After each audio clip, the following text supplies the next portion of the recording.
Assalamualaikum warahmatullahi wabarakatuh. Kembali lagi bersama saya Abdullah Ilham Khairullah. Pada video kali ini saya akan membahas poin-poin menarik dari sebuah artikel yang berjudul Incentive Regulation and the Productive Efficiency of Public-Private Partnership Toll Roads, atau jika dalam bahasa Indonesianya itu regulasi insentif dan efisiensi produktif jalan tol kemitraan publik swasta di Peru. Adapun poin-poin menarik yang bisa saya dapatkan adalah yang pertama, itu terkait dengan temuan utama dan perbandingan model. Poin yang pertama, efisiensi lebih tinggi dengan insentif yang kuat.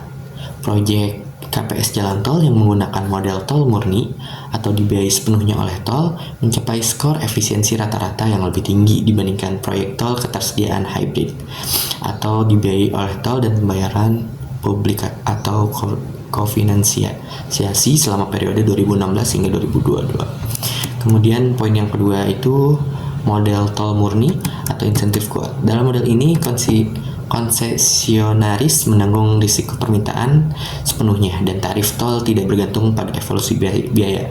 Hal ini memberikan insentif yang kuat untuk meningkatkan efisiensi produktif. Kemudian poin yang ketiga ada model hybrid. Dalam model hybrid, pembayaran publik kepada konsesionaris tunduk pada berbagai mekanisme penyesuaian untuk variasi kuantitas dan harga input, yang berarti pembayaran tersebut tidak sepenuhnya terpisah dari biaya. Hal ini menghasilkan insentif yang lebih lemah. Kemudian yang keempat itu pertumbuhan produktivitas dan profitabilitas. Proyek-proyek dengan insentif yang relatif kuat seperti tol murni menunjukkan pertumbuhan produktivitas rata-rata yang lebih besar dan memiliki indikator profitabilitas rata-rata yang lebih tinggi dibandingkan proyek dengan insentif yang lemah. Kemudian yang bisa saya dapatkan lain itu ada dampak guncangan eksternal, yang dimana poin pertamanya itu vulnerabilitas terhadap guncangan. Itu perhitungan indeks Malmquist mengungkapkan bahwa produktivitas jalan secara keseluruhan menurun selama fenomena El Nino Costero atau 2017 dan pandemi COVID, di mana ini terjadi di tahun 2020. Ini menunjukkan kerentanan kinerja infrastruktur jalan terhadap guncangan terkait dengan iklim dan kesehatan publik.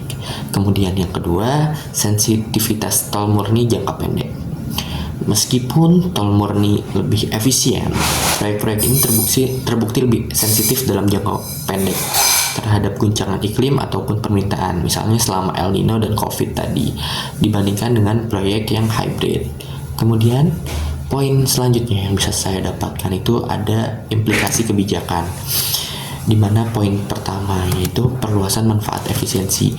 Hasil positif dari skema tol murni menunjukkan perlunya mempertimbangkan untuk memperkenalkan faktor koreksi X dalam regulasi.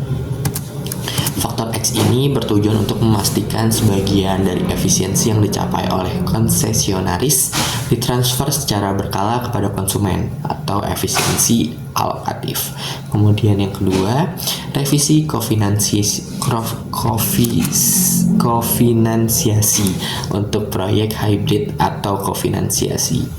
Artikel ini menyarankan revisi umum model Peru untuk mencapai distribusi risiko yang lebih seimbang. Secara khusus, pemerintah perlu menghilangkan perannya penanggung risiko sisa dalam kontrak tersebut, yang saat ini membiarkan disesuaikan secara endogen untuk menutup selisih biaya dan pendapatan tol. Mungkin hanya itu yang saya bisa bagikan kepada teman-teman semua. Apabila ada kurangnya mohon maaf. Wabillahi taufiq wal hidayah. Wassalamualaikum warahmatullahi wabarakatuh.